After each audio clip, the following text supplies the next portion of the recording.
nta kintu gishimisha nko kwakira agakiza, kumenya ukuri. Iyo unyotewe ukuri ukakumenya, Imana ikakwiyereka ukabona ukuboko kw'Imana, nta kintu na kimwe gishimisha nkabyo.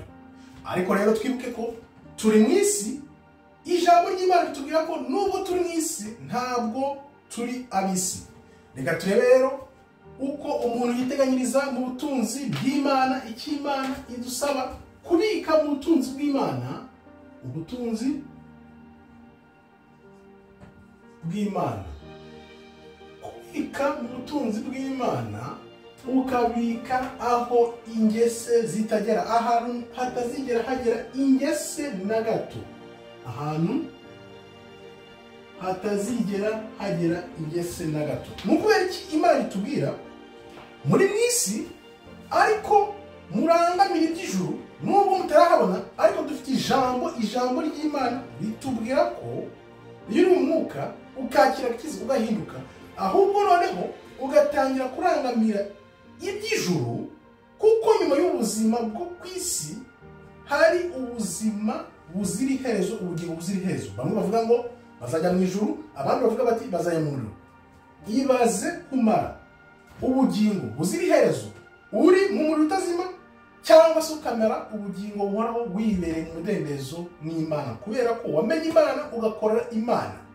Niyo mpamvu rero mpamagarira abantu kwakira agakiza kugira ngo bamenye iri banga rihishwe imbere yabo, imbere y'amaso yabo, ryo kurangamira iby'ijuru ahatazagera ingese. Bibuke neza ko Kristo ibyo avuga yarabibonye, arabizi, kuko yaravuye mu ijuru. Yaravuye mu ijuru, iyo atubwira iby'ijuru yarabyiboneye, arabizi neza. Ni Kristo, ni Imana kubwe afite ububasha bwo kutubwira no kumenya ibiri mu ijuru. Yabonye ibiri mu ijuru, Kristo yarabyiboneye ubwe, arabizi. Niyo mpamvu akubwira ati wita igihe ku by'isi, shakisha ahubwo iby'ijuru aho ingese zitazagera na gato. Reka dusome rero mu Bakolosayi ba gatatu, Abakolosayi ba gatatu rimwe kugeza kuri gatatu, twumve icyo batubwiraho, kuko babisobanura neza n'ibyo tugomba kurangamira aho kurangamira iby'isi.